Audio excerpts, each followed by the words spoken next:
6 nouveaux ambassadeurs ont présenté cet après-midi leur lettre de créance au président de la République, Ibrahim Boubacar Keïta. Ils représentent la Norvège, la Guinée équatoriale, l'Éthiopie, la Turquie, le Tchad et la Belgique. L'éducation en situation d'urgence malienne, accord de soutien de 245 millions vient d'être signé entre le Japon et notre pays à travers l'UNESCO. Il concerne les régions de Mopti, Gao, Tombouctou et Kidal. Atelier de renforcement des capacités des députés 2 jours durant, ils vont cerner les contours liés au statut du député et à l'action gouvernementale. Cette formation est une idée de l'Institut républicain international. Mesdames, Messieurs, bonsoir et bienvenue dans ce journal que nous ouvrons par le Conseil des ministres. Le Conseil des ministres qui s'est donc réuni en session ordinaire ce mardi 6 mai 2014 dans la salle de délibération au Palais de Koulva sous la présidence du président de la République, Ibrahim Boubacar Keïta. Avec moi dans ce studio, Ibrahima Diombele. Bonsoir Ibrahima. Bonsoir Aïssata, Ibrahima Iga. Eh bien, après examen des points inscrits à l'ordre du jour, le Conseil a donc adopté des projets de texte, entendu une communication et procédé à des nominations. Tout à fait, nous commencerons par le chapitre des mesures réglementaires. Mesdames et messieurs, à vous également, bonsoir. Sur le rapport du ministre des Domaines de l'État, des Affaires foncières et du patrimoine, le Conseil des ministres a adopté un projet de décret affectant au ministère de l'Intérieur et de la Sécurité la parcelle de terrain objet du titre foncier numéro 80-299 du cercle de Kati. Pour résoudre le problème des cimetières du village de Kanadjigila dans la commune rurale du Mandé, la parcelle de terrain objet du titre foncier numéro 80-299 du cercle de Kati d'une contenance de 3 hectares, 55 arts, 200 tiers, 6 à Kanadjigila est affectée au ministère de l'Intérieur et de la Sécurité. En application des dispositions du Code domanial et foncier, le Bureau des domaines et du cadastre procédera à l'inscription de la mention d'affectation dans les livres fonciers de Kati au profit du ministère de l'Intérieur et de la Sécurité. 2. Un projet de décret affectant au ministère de l'Énergie la parcelle de terrain objet du titre foncier numéro 8111 de Ségou, 6 à Ouereba, commune rurale de Pelengana dans le cercle de Ségou. Dans le cadre de la mise en œuvre d'une politique de vulgarisation de l'énergie solaire dans certaines grandes villes du pays, le gouvernement a entrepris la réalisation d'une centrale solaire photovoltaïque dans la ville de Ségou. Pour la construction de la centrale et conformément aux dispositions du Code domanial et foncier, le gouvernement a affecté au ministère de l'Énergie la parcelle de terrain objet du titre foncier numéro 8111 du cercle de Ségou d'une superficie de 87 hectares, 6 à Ouereba, commune rurale de Pelengana. La centrale qui sera construite et raccordée au réseau électrique de la Société Énergie du Mali et des MSA aura une puissance de 40 à 50 MW. Son exploitation permettra d'améliorer les conditions de vie des populations par la diminution du coût de l'électricité, l'accroissement de la productivité et la diminution du chômage dans la création d'emplois. Elle contribuera également à l'amélioration du cadre de vie des populations et à la sauvegarde de l'environnement. Au chapitre des mesures individuelles, au titre de la présidence de la République, le Conseil des ministres a été informé de la nomination de M. Nango Dambélé en qualité de commissaire à la sécurité alimentaire avec rang de ministre. Au titre de la primature, le Conseil des ministres a été informé de la nomination de M. Abraham Bengali, professeur de l'enseignement supérieur en qualité de directeur de cabinet du Premier ministre. Le Conseil des ministres a procédé aux nominations suivantes. Au titre de la primature, directeur général de l'École nationale d'administration, M. Foussini Samake, professeur de l'enseignement supérieur. Au titre du ministère de l'Intérieur et de la Sécurité, secrétaire général, M. Ibrahima Hamma, administrateur civil. Au titre du ministère des Affaires étrangères, de l'intégration africaine et de la coopération internationale, ambassadeur du Mali en Turquie avec résidence à Ankara, M. Birahim Soumaré, juriste. Au titre du ministère des Domaines de l'État, des Affaires foncières et du patrimoine, directeur général de l'administration des biens de l'État, Madame Djaminatou Diallo, inspecteur des services économiques. Au titre du ministère de la décentralisation et de la ville, secrétaire général, M. Boubacar Sow, administrateur civil. Au titre du ministère de l'urbanisme et de l'habitat, directeur des finances et du matériel, M. Fali Kanouté, inspecteur des finances. Au titre du ministère des Mines, secrétaire général, M. Mamadou Traoré, ingénieur de l'industrie et des mines, chef de cabinet, M. Djoubourula Togola, ingénieur de l'industrie et des mines, directeur des finances et du matériel, M. Mohamed Lamine Koulibaly, inspecteur des finances.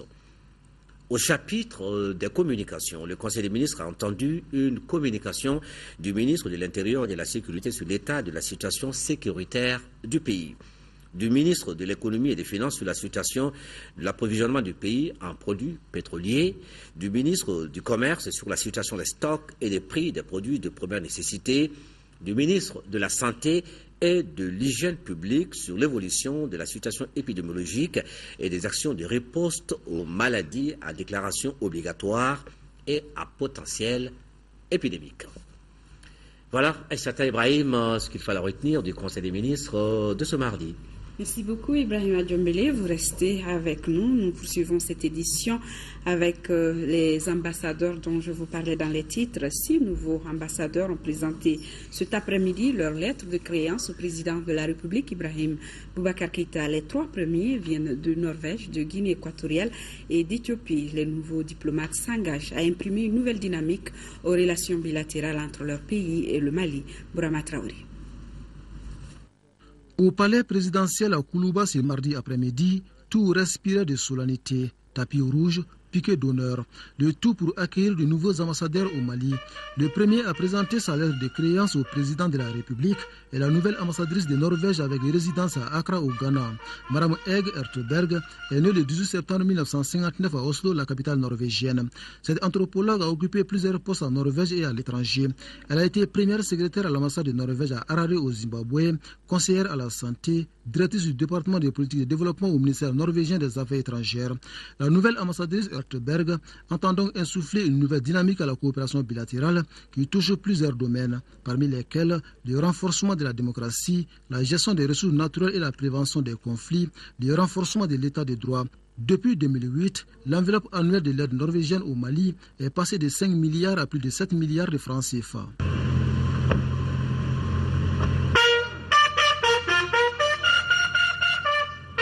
Le nouvel ambassadeur de la Guinée équatoriale au Mali s'appelle Job Obiang Ezeno Benkono, avec résidence à Abuja au Nigeria. Né le 4 décembre 1966, il a débuté sa carrière diplomatique comme premier secrétaire à l'ambassade de Guinée équatoriale auprès du Cameroun, puis ambassadeur auprès du Gabon, de Sao Tomé et Principe. Il a été également ministre délégué chargé des affaires étrangères et de la coopération. Sa principale mission au Mali est de réécrire une nouvelle page dans les relations bilatérales. Les relations qui ont de beaux jours devant elles. La prochaine visite du premier ministre Moussa Mara à Malabo sera donc l'occasion de définir de nouveaux axes de coopération pour le bonheur des peuples respectifs. Près de 20 000 Maliens vivent en Guinée équatoriale. Troisième ambassadrice a présenté sa lettre de créance au chef de l'État, c'est celle d'Éthiopie avec résidence à Abidjan en Côte d'Ivoire. Son nom, Dr Yesimbrat Mersa Kaza. Cette universitaire était l'ambassadrice d'Éthiopie en Afrique du Sud de 2011 à 2013. Mais avant, elle était la présidente de l'université de Bahir Dar, présidente du centre d'éducation des filles, présidente de la Ligue des femmes. Le Mali et l'Éthiopie, 2 pays au passé glorieux, résolument engagés vers un développement harmonieux. La nouvelle diplomate éthiopienne travaillera donc au renforcement de la coopération bilatérale, notamment dans les domaines des transports. Tout comme les 3 premiers, les ambassadeurs de Turquie, du Tchad et de la Belgique s'engagent également à imprimer une nouvelle dynamique aux relations bilatérales entre leur pays et le nôtre. Mohamed Diarra.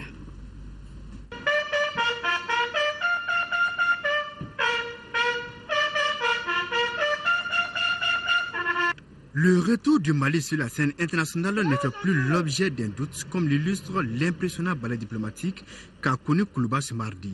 Parmi les diplomates reçus par le président de la République, Ibrahim Boubacar Keïta, le nouvel ambassadeur du Royaume de Belgique, Philippe Hertz. Diplomate chevronné, ce sexagénaire se chargera, outre le Mali, du Niger et du Burkina Faso où il réside. Pendant son mandat, il s'emploiera à donner plus de dynamisme à la jeune coopération entre le Mali et la Belgique, dont les premiers jalons ont été posés en 1993. C'était à la faveur de la première coopération mixte entre les deux pays. Au cours de la 4e commission mixte, le Mali et la Belgique ont adopté un nouveau programme indicatif de coopération couvrant la période 2009-2012 pour plus de 33 milliards de francs CFA. Cette somme est investie dans les domaines tels le développement rural et la décentralisation. Le diplômé en sciences physiques et en mathématiques a servi entre autres en Tanzanie et en RDC. Ce polyglotte a près de 40 ans de carrière.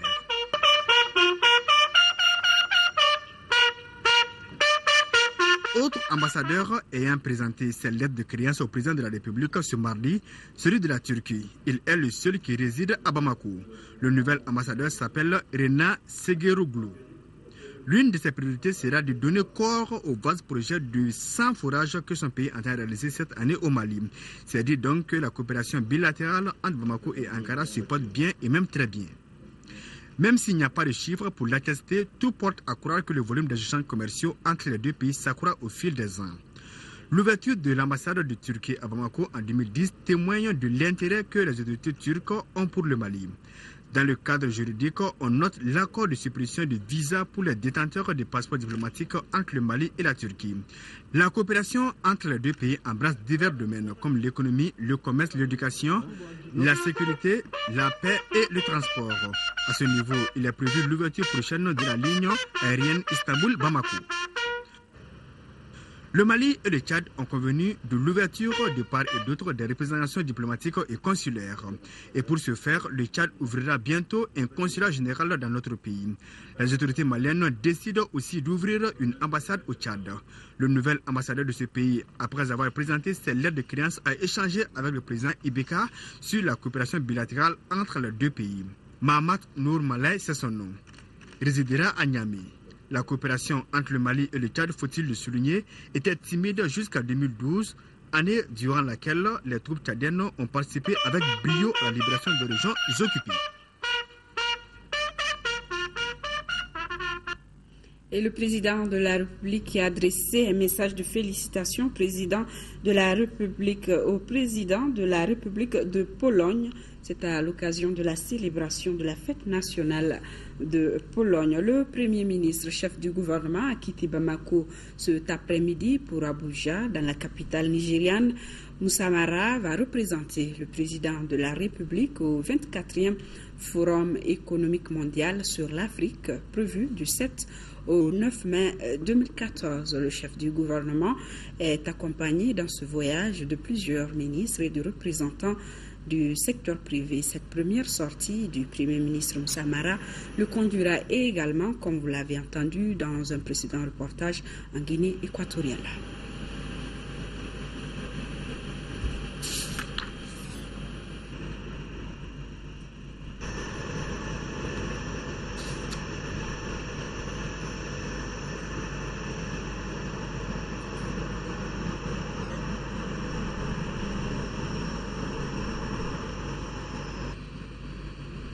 Voilà donc le Premier ministre Moussa Mara qui s'est envolé pour Abuja au Nigeria. Le président de l'Assemblée nationale a successivement reçu en audience ce matin le réseau des organisateurs des jeunes leaders des Nations Unies pour l'atteinte des OMD, la directrice régionale pour l'Afrique du Centre d'études et de coopération internationale, ainsi que l'ambassadeur du Brésil dans notre pays. Voyons les détails de ces audiences avec Daouda Sidiki Diarra. Le président de l'Assemblée nationale a reçu en premier le réseau des organisateurs des jeunes leaders des Nations Unies pour l'atteinte des objectifs du millénaire pour le développement. Ces jeunes leaders sont venus faire le compte rendu de leur 4e sommet panafricain qui s'est tenu à Dakar, au Sénégal, en janvier dernier. Il y a eu une déclaration, dite déclaration de Dakar, qui engage nos États à accélérer l'atteinte des objectifs du millénaire pour le développement, mais aussi à faire un plaidoyer fort pour le positionnement des jeunes dans la nouvelle formulation des objectifs du millénaire pour le développement.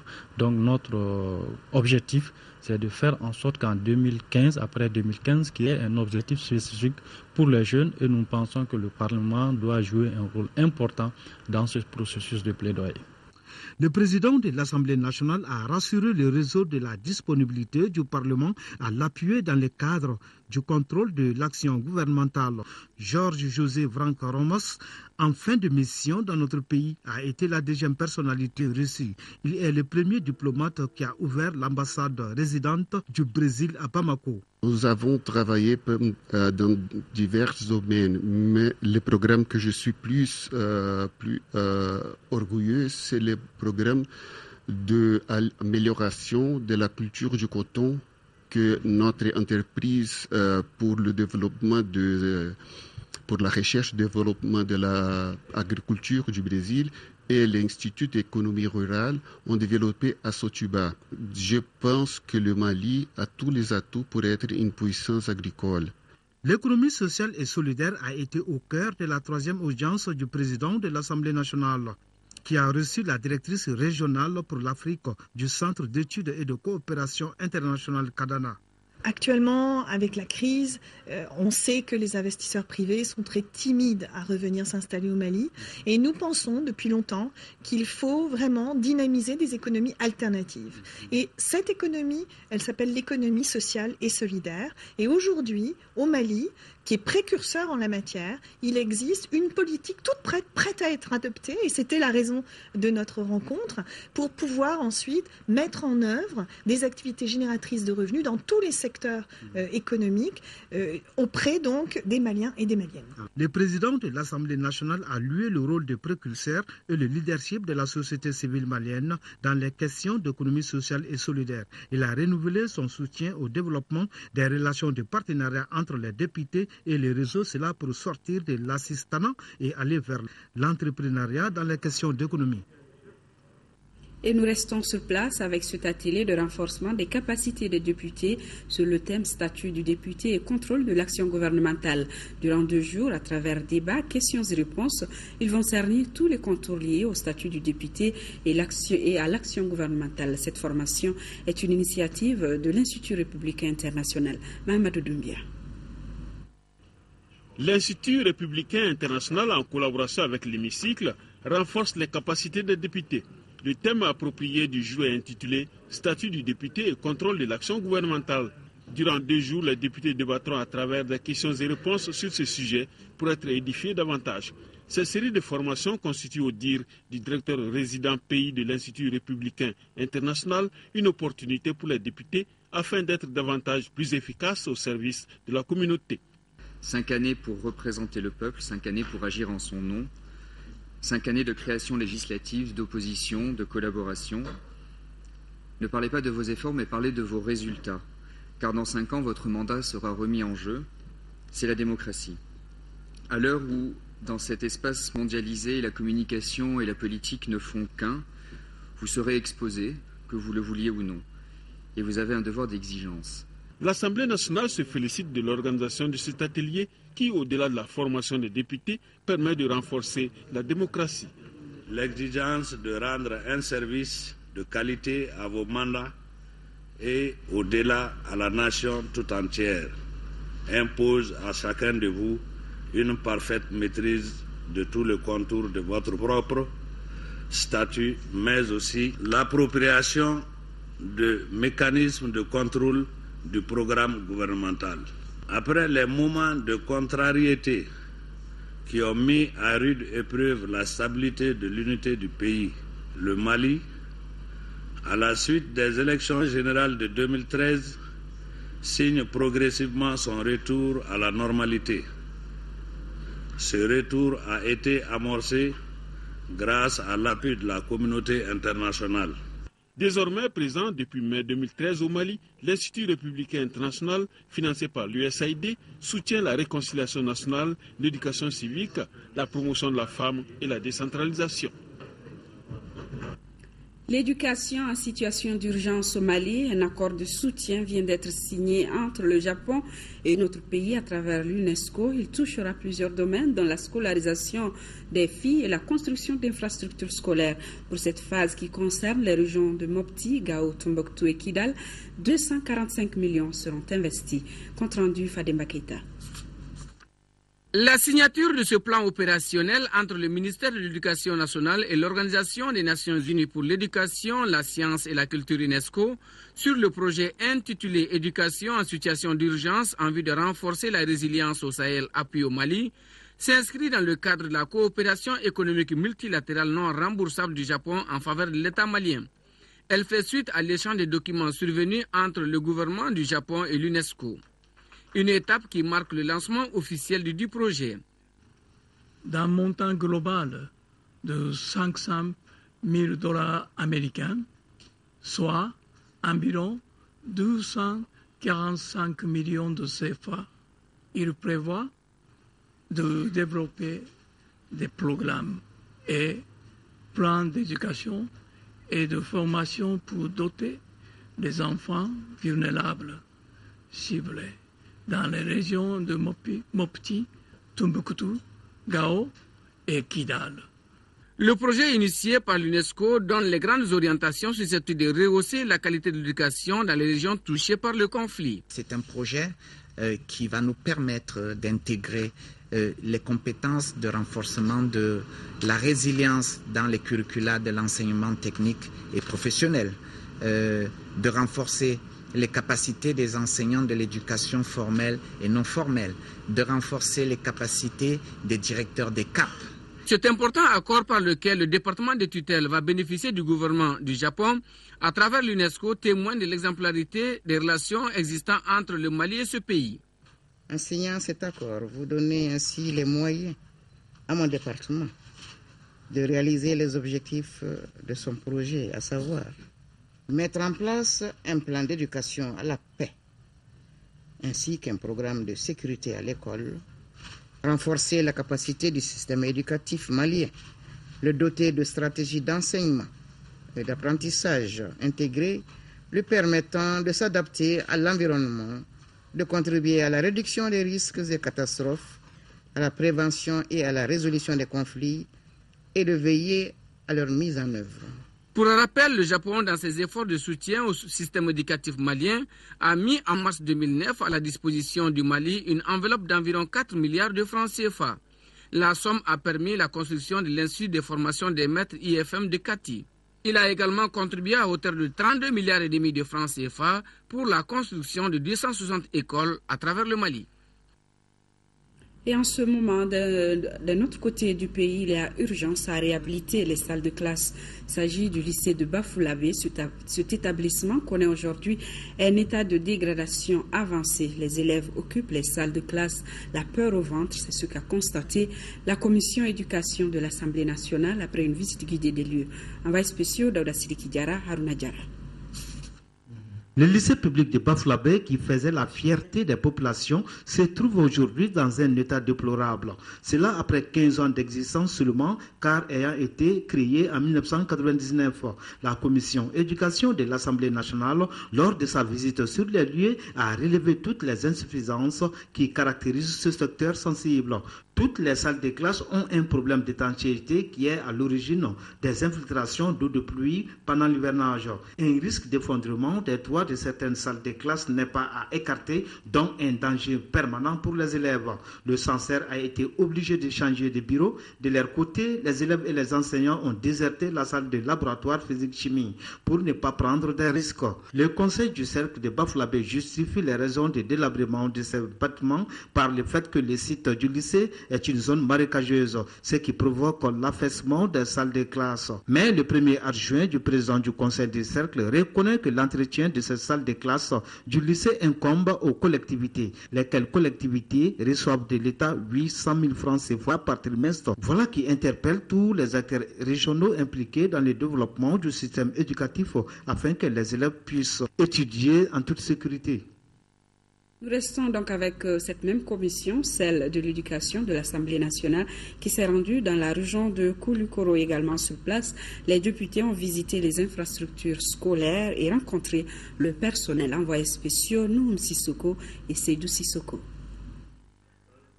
L'insuffisance de personnel enseignant et surtout de spécialistes au lycée et à l'Institut de formation des maîtres, des besoins de salles de classe, de matériel didactique et de laboratoire, de moyens logistiques, d'électricité, sont entre autres préoccupations déclinées par les autorités scolaires à Kangaba.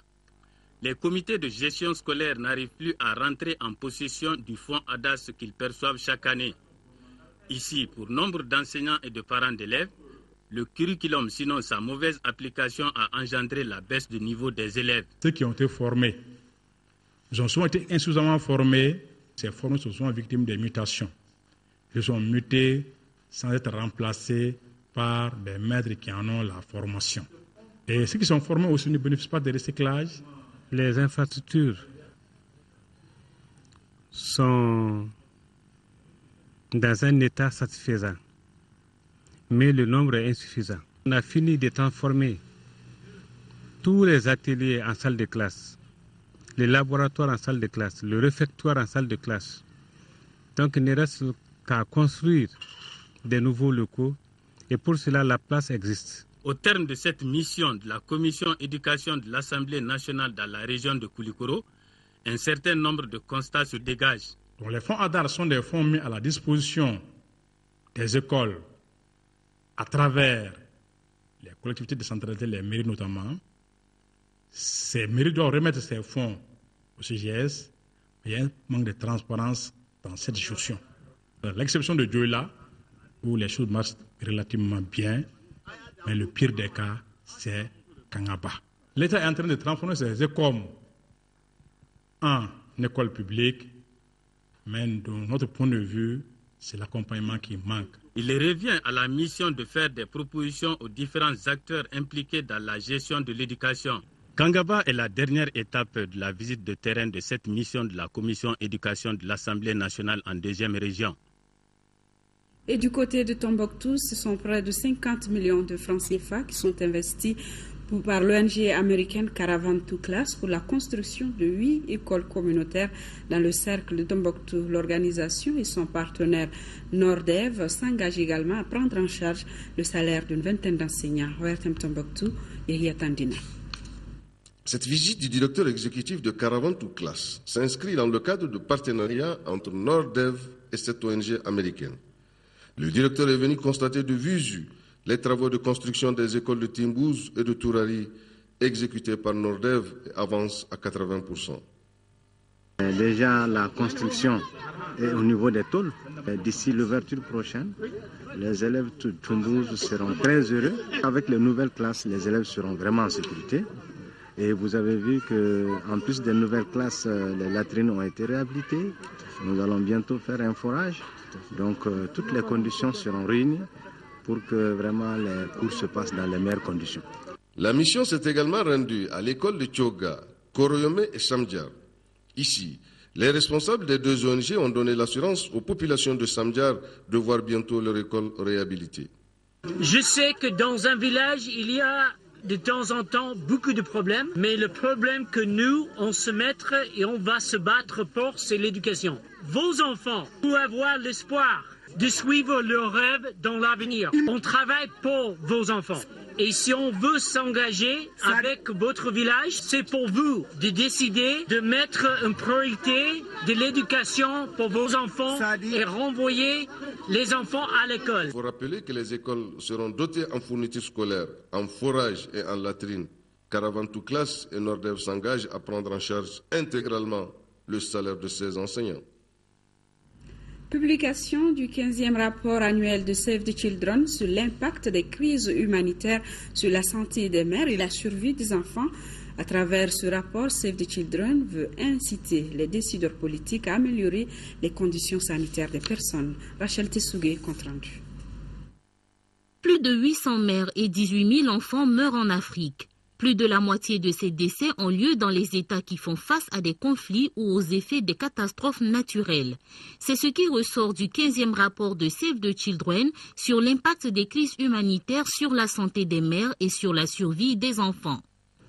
Les mères et les enfants sont les plus exposés à la mort dans les situations de crise. Leur vulnérabilité à la maladie, la malnutrition, la pauvreté et la violence augmentent généralement considérablement, tandis que leurs chances d'obtenir une éducation sont réduites. Des pistes d'action sont proposées qui devraient être entreprises pour sauver la vie des mères et des enfants en situation de crise humanitaire. Le gouvernement promet de prendre en compte les recommandations issues de ce rapport. Le gouvernement, à travers le département de la santé et de l'hygiène publique, réaffirme sa disponibilité à faire en sorte que chaque mère et chaque enfant vivant dans un contexte de crise, notamment ceux qui sont affectés par la crise du Nord, aient accès à des soins de qualité. Investir dans les femmes et les filles et veiller à leur protection tant sociale qu'économique en rendant effective la stratégie de couverture maladie universelle. Ce rapport est élaboré sur la comparaison du bien-être des femmes et des enfants dans le monde. La comparaison prend pour base des données fournies par des sources internationales comme l'UNICEF ou l'Organisation mondiale de la santé. Je vous l'annonçais hier, 641 magasins des halles de Bamako seront bientôt mis à la disposition des commerçants déguerpis et ceux victimes d'incendies.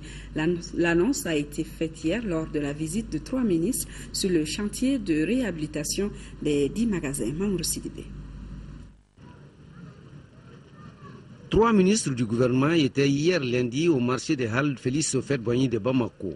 Il s'agit du ministre du Commerce, celui du domaine de l'État, des affaires foncières et du patrimoine, et le ministre de l'Urbanisme et de l'Habitat.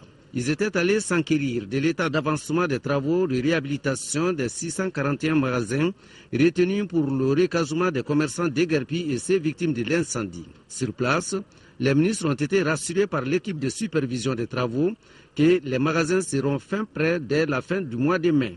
Ces travaux de réhabilitation, une initiative du gouvernement malien, ont coûté au budget de l'État un peu plus de 300 millions de francs CFA. Nous ne pouvons que féliciter le président de la République, Ibrahim Boubacar Keïta, et son Premier ministre et son gouvernement de l'initiative. Le ministre vient de dire tout à l'heure qu'au niveau des commerçants d'État, qu'on s'organise à créer des GIE pour qu'on puisse faire les ramassages des choses, etc., etc. Et je pense que les commerçants d'État qui sont ici à Hall aussi sont prêts à s'organiser et laisser les problèmes de rivalité des uns et des autres et qui se donnent la main pour quand même que les halles puissent marcher. Notre souhait aussi aujourd'hui que les halles deviennent le plus grand marché du district de Bamako. Un autre geste du gouvernement à l'adresse des commerçants, l'État leur accorde une subvention de 6 mois de location gratuite. Il est de notre devoir de nous organiser pour assainir ces marchés. Celui qu'on choisit pour ce travail doit être suivi. S'il n'est pas correct, qu'on l'enlève. De toute façon, l'État a joué son rôle. À nous de jouer le nôtre. La volonté affichée par l'État d'accompagner les acteurs du secteur économique va amener les retardataires hésitants à se faire recenser. C'est là quand on sait qu'à la date d'hier, il n'y avait que 300 commerçants recensés. Suite et fin de la visite du ministre Sada Samake au Niger, lui et son homologue nigérien ont animé une conférence de presse pour réaffirmer la volonté de nos deux pays dans le processus de retour de la paix et de la stabilité, gage de la sécurité pour tout le Sahel. La quintessence de la conférence avec nos envoyés spéciaux Mohamed Touré et Aliou Touré. À l'issue de la visite du camp de Tabarey-Barey qui compte 7656 personnes, Peul, Sonraï, Tamashek et Bambara, les deux ministres ont animé une conférence de presse pour saluer la coopération exemplaire entre nos deux pays et nos deux peuples d'une part et les nouvelles dispositions que la visite de terrain leur a inspirées, car de l'engouement sur le retour, il y en avait. Le Niger appuie fortement le processus de réconciliation nationale engagé au Mali. Nous pensons que c'est une condition de la paix au Mali, mais c'est aussi une condition de la stabilité dans notre région. Voilà un peu ce que je peux dire. Je me réjouis de voir ces réfugiés dans de bonnes conditions. Nous accompagnerons leur retour avec tous les moyens à notre disposition. On va dire à nos compatriotes que le Mali ne les a pas oubliés et le Mali ne les oubliera jamais. Nous allons faire en sorte que dans les jours et les mois à venir, tous nos réfugiés où qu'ils se trouvent puissent rentrer pour venir participer à ce vaste programme de réconciliation que nous avons engagé.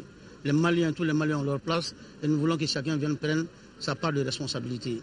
Conformément à l'accord tripartite et au communiqué final, les deux ministres se sont engagés à œuvrer pour que très rapidement suivent des actions concrètes.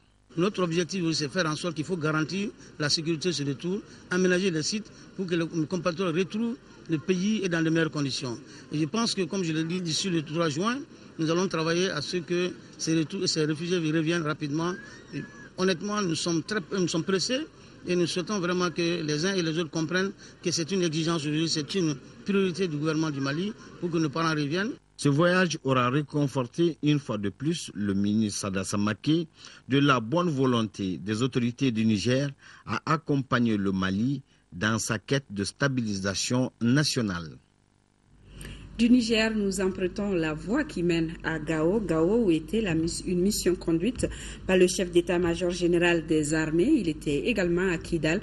Et au cours de cette mission, il a été surtout question de la sécurité intérieure et de la santé. Partout où la délégation est passée, les communautés ont été rassurées de l'engagement des plus hautes autorités à la prise en compte de ces deux préoccupations. ORTM Gao, Sibiri Konaté, avec la voix de Boubacar Bablé-Touré. Le général de division Maman Touré, chef d'état-major général des armées, a vu juste en composant sa délégation. Avec lui, le directeur du service de santé des armées et le directeur national de la gendarmerie.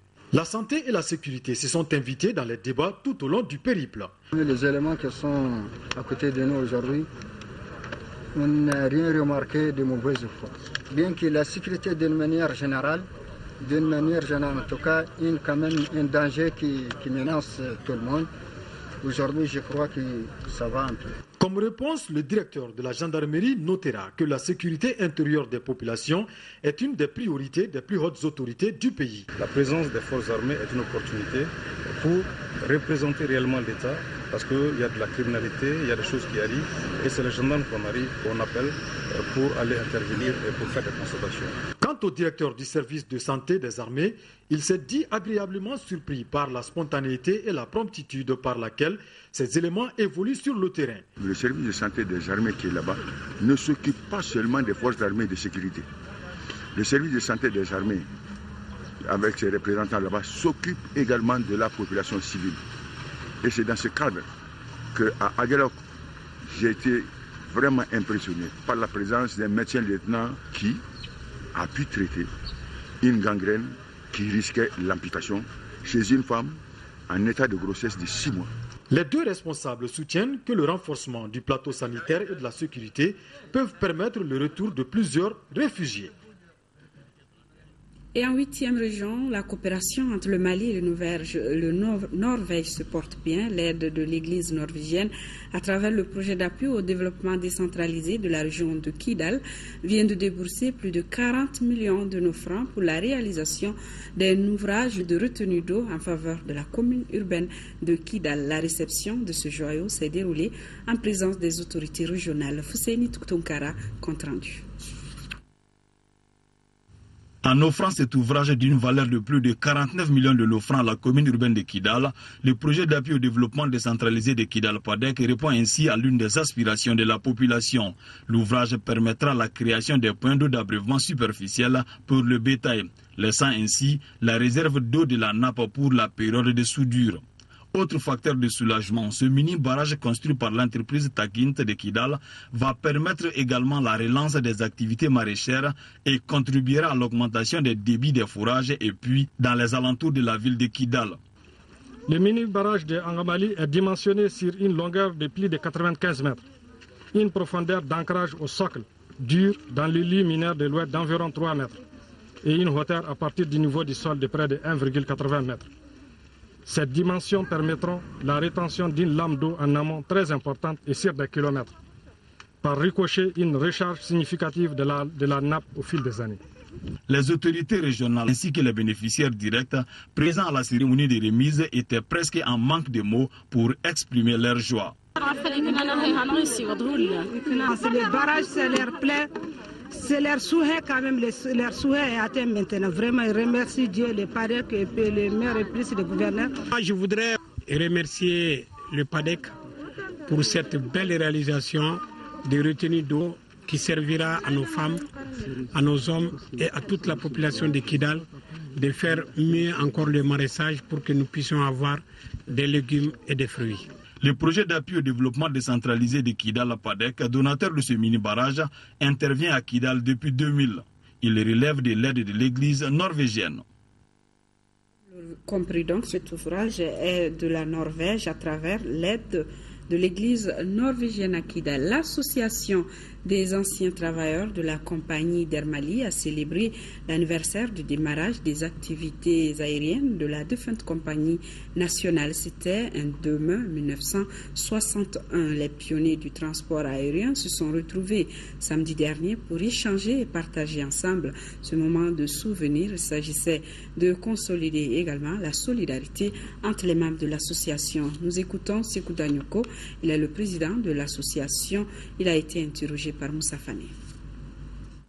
L'association existe, des anciens travailleurs d'Air Mali, et nous avons donc au moment de la commémoration vraiment que les gens se rappellent du bon souvenir d'Air Mali. Nous avons été les pionniers du transport en Afrique, donc deux fois par an les anciens se retrouvent et nous voulons vraiment, nos statuts disent que nous voulons contribuer à promouvoir le transport en Afrique, particulièrement au Mali, et donner aux jeunes notre expérience de 40 ans passés. C'est pour ça que nous nous sommes retrouvés aujourd'hui. Vous savez que le Mali, c'est le social qui passe avant. Donc c'est juste l'entraide pour le moment. Et qu'aujourd'hui, le Mali, malheureusement, est à la traîne. Parce que les compagnies aériennes en Afrique, c'était Ghana Airways, Air Mali, Air Guinée, en Afrique de l'Ouest. Et je vous assure que quand nous passions à Abidjan, quand les gens nous voyaient, ils disaient ah, c'est Dioula, il conduit l'avion. Et nous étions très fiers. On parle de création d'une compagnie sous-régionale à 3, Mali, Niger et Mauritanie, que l'État fasse en sorte que vraiment, nous qui avons été les pionniers, on ne soit pas les derniers aujourd'hui, que la nouvelle génération puisse prendre la relève. Et le président du Haut Conseil des collectivités qui convie l'ensemble des conseillers nationaux, la presse publique et privée, ainsi que le public à prendre part à la séance plénière de sa session en cours qui se tiendra le mercredi 7 mai à 9h dans la salle de délibération de l'institution. La semaine sénégalo-malienne a démarré le 30 avril dernier. Elle se déroule au Palais de la Culture de Bamako. Le pays organisateur, le Mali, a mis le paquet en mobilisant des artisans venus de toutes les régions de notre pays. Fatoumata Kone. Maliens et Sénégalais exposent dans une ambiance festive pour accueillir les clients à la 6e édition de la foire sénégalo-malienne. Ici, on peut voir et toucher les produits artisanaux de plusieurs autres pays comme le Burkina Faso, le Togo, la Gambie. Un marché africain où chacun trouve son compte. Pour acheter des perles, parce que j'aime les perles comme ce sont les phares sénégalo-maliens. On ne trouve pas ça ici. C'est rare quoi. Et puis les prix sont abordables. À notre niveau, on peut dire que ça débute. Et aujourd'hui, les produits sont présentés, exposés, mais les gens n'achètent pas. C'est pourquoi je dis que au moins l'essentiel, c'est de proposer. Différents articles et accessoires sont exposés. Il y a le lin du Sénégal, le basin du Mali, le parfum de la Gambie ou l'encens du Mali, entre autres. Les exposants concluent de bonnes affaires. J'ai amené ma propre touche et je vois que les gens ont aimé. Il y en a qui ont réservé. J'ai amené des chaussures locales, j'ai amené de petites tailles, alors qu'il fallait amener des 43, 44, 45. Je suis en train de prendre note parce que pour la prochaine fois, donc pour venir ici, je saurai comment faire. Chaque jour, une personnalité malienne visite les stands. Ce lundi, c'est au tour du président du Conseil économique, social et culturel de mettre la main à la poche. Moi, les sachets sont déjà pleins pour rentrer à la maison. De tels événements, en principe, devraient avoir un impact économique considérable. C'est un premier palier pour aller peut-être dans une production de chaîne et une production de masse qui pourrait nous faire déboucher sur une industrialisation. La semaine sénégalo-malienne a démarré il y a une semaine à Bamako. Elle est à sa 6e édition. Et sport football, championnat national hier au stade Mamadou Konaté. La dernière rencontre de la 17e journée a vu la victoire de l'AS Police devant Aluidi FC, 2-0. Le compte rendu de Mamoutou Dante. L'AS Police, qui cherche à s'éloigner le plus loin possible de la zone de relégation, a dominé Aluidi FC d'Aguelhok 2-0. Après 10 minutes de domination, logiquement, les policiers ouvrent le score par Ousmane Diarra sur le service de Abdoulaye Sinaba. 1-0. Elouidj FC court derrière le ballon jusqu'à la fin de la première période. Toujours engagé à remporter ce duel devant les protégés de Demba Traoré, l'entraîneur d'Elouidj FC, l'AS Police arrive à inscrire le deuxième but à la 85e minute par Mamadou Sidibé. Face à Elouidj FC, l'AS Police remporte le dernier duel de la 10e journée. Il y a deux facteurs qui nous ont motivés. On avait besoin de faire... on avait besoin des 3 points d'abord. La deuxième motivation est que ça a été une réponse pour l'entraîneur de Elouidj qui nous avait défié en nous disant que s'il ne bat pas l'AS Police, il n'a pas sa raison d'être en première division. Donc nous, on était plus motivés que lui. Aujourd'hui, c'est-à-dire c'était un jour sans pour nous. Bon, comme c'est le football aussi, souvent tu travailles, tu viens au terrain, mais ce n'est pas la réalité. Donc aujourd'hui, c'était un jour sans pour nous. Mais ça ne veut pas dire qu'on a été ridicule. Non, loin de là. Les gosses ont joué, mais malheureusement, on n'était pas là-dedans aujourd'hui, quoi. C'est le football, ça fait partie, on va continuer à travailler. Ce résultat permet à l'AS Police de se hisser à la 11e place avec 21 points. Elouidj FC d'Aguelhok reste toujours 16e avec 8 points moins 17 au classement provisoire de cette 17e journée. En 18e journée, l'AS Niana reçoit Elouidj FC et l'AS Police sera face à l'USFAS. Et c'est la fin de cette édition. Retrouvez demain à 10h et 13h à Maramali Diallo. Je vous retrouve, Inch'Allah, pour les éditions du soir. Merci d'avoir été des nôtres. Excellente nuit à tous.